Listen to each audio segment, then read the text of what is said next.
Magandang araw! Welcome back sa aking cooking serye, Putserong Manok ang aking lulutuin for today's video. Ayan ang aking manok. Ito ang bawang na dilikdik, sibuyas na hiniwa, pamintang buo at gagamit ako ng tomato paste. So ayan, nagpainit na ako ng kawali. Syempre, naglagay ng mantika at pag mainit na, magigisa na tayo ng bawang. O ayan, halu-haluin lang natin ng konti. Pagkatapos ay ang sibuyas, halu-haluin ng konti at ilagay na natin yang lahat ng manok na yan, bali 1 kilong manok nga pala yan, syempre.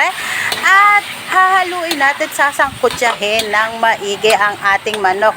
At pagkatapos maglalagay din tayo ng seasoning. O ayan, naglagay ako ng pamintang durog, naglagay din ako ng aji, bechin syempre, at dato patis, pampalasa at pambalance ng alat sa ating lulutuin. Nilagay ko na rin ang pamintang buo syempre. At ngayon ay hahaluin ulit natin at sasangkutsahing maigi ang ating manok. O ayan, meron nga pala ako nakalimutan dyan. At ito, yahabol ko na. O yun, star margarine.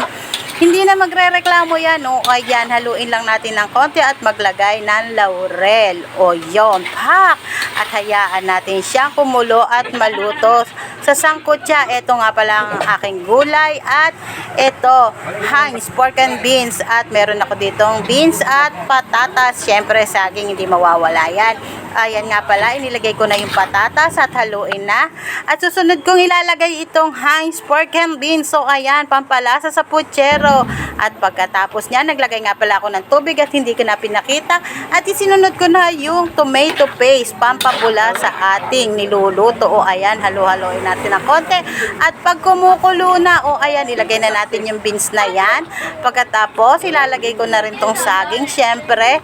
At sumunod na yung pechay bagyo at ang repolyo. O ayan, pak, diba? Mabilis lang lutuin. O ayan, halu-haluin lang natin ng maigi para sa mga gulay at maluto. At eto na nga, pagka kumukulo na, maglalagay muna ako ng magic sarap, pampalasa, syempre. O ayan, nag-add rin pala ako ng konting patis kasi kulang sa alat. O yon, at haluin ng konti at hayaan natin kumulo, syempre, at maluto ang ating putserong manok. Ko ayan, pak, diba, kumukulo na, luto na yan. O diba, yun lang. At tara, tikman na natin ang ating putsero. O eto na nga pala at hinain ko na. O pak, diba, sauce pa lang, masarap na. O ano pang hinihintay nyo?